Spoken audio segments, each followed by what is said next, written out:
Marami akong natutuhan sa ilang beses kong pagbisita sa koreksyonal. Bago na ang dorm 12, mga Disney princess. Gaano man kadilim ang kanilang nakaraan, posible ang pagbabagong buhay sa loob ng kulungan. Siguro final question ko na lang. Kasi lahat tayo parang merong mindset about ano ba yung buhay sa loob ng kulungan. Kung may mensahe kayo sa mga nanonood sa atin ngayon, nakikinig sa atin ngayon, tungkol sa ano ba talaga ang buhay sa loob at ano ba ang dapat na pagtrato nila sa mga PDL? Yung mga nagsasabing masama, tapos pakikita sa TV, hindi totoo. Mapagmahal ang mga preso. Matulungin. Inuna namin yung relationship namin sa Panginoon. Pagka inisip mo yung maraming bagay sa laya na hindi mo na dinala, mapufrustrate ka. Acceptance ang ano doon, ma'am. Acceptance. Tanggapin mo, nagkasala ka, nakulong ka. Hindi ka naman mamamatay doon eh.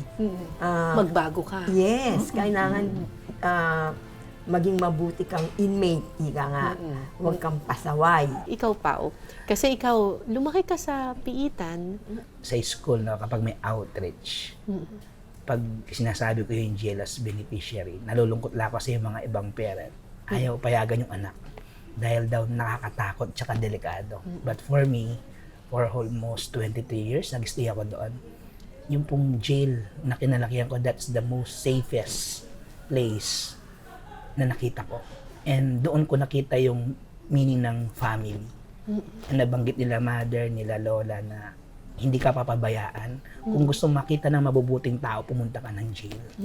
Kung gusto makakita ng totoong pamilya, pumunta ka ng jail. Kasi sa mismong jail, kasi yung mga PDL, nagkamali sila, di admit naman. Yung totoo po niyan, yung mga PDL na kalawak, kinukwento yung mga ginagawa nilang kaso eh. Si Pimot, may ang age yung kwento nila. So that's the reason siguro kaya natatakot din ako gumawa ng masasamang bagay na ano. Sila mismo tinuturuan nila ako na paano maging mabuting tao. Tinuturuan nila paano yung magiging buhay sa labas. At the same time, sila open din sila. Inaamin nila yung pagkakamali nila. At willing silang At magbago. willing silang magbago. At pagbayaran yung kasalanan. Yes, totoo po yun. Pero siguro, isa sa mga dapat na pagandaan ng society is paano sila tanggapin paglaya. Kasi ang totoo po niyan, pag lumaya sila, may stereotype eh. May stigma. May stigma po na nangyayari na sasabihin, ay, sa jail yan, baka gawin na naman yung dati. Nakakalungkot lang pakinggan. Pero sila naman, nakita ko sa loob, magsisisihan nila yung ginawa nila eh. Talaga makikita mo, lalo na pag nandiyan yung family nila, na hindi naman sila masama. Kasi kung masama sila, hindi na sila pupuntahan ng pamilya nila eh. Kung may nagawa silang pagkakamali, susuko na sila. At sila yung lagi nagre-remind sa akin noon na laging magdasal, always remember pa may pag-asa. Habang may buhay, may pag-asa. That's the reason kaya I always share my life story among people po dahil gusto kong itama yung image ng prison. Lalo kapag may mga pelikula, pinapakita, may riot, may gulo. Napakalayo. Kaya nga, sinasabi ko lagi sa mga estudyante ko, kung hahanap kayo ng lugar na marami kayong matututunan sa buhay, pumunta kayo sa prison. Maraming talented.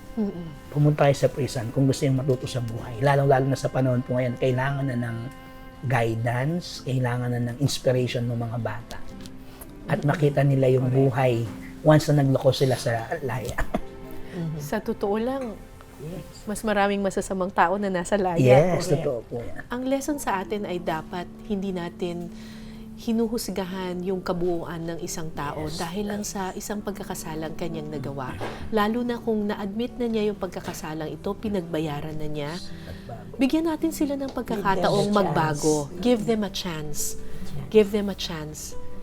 Hindi pa huli ang lahat. Kung after 25 years, who would imagine makakaakyat kayo ng entablado para sa graduation ni Pau Pau? Correct. Opo. Anything is possible. Yung mga building na pinupuntahan ko, nawawala eh.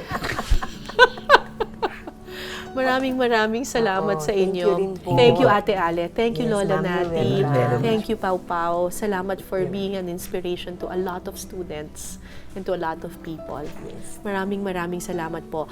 Alam niyo po mga kapuso, marami na po akong documentaries na nagawa sa loob ng piitan.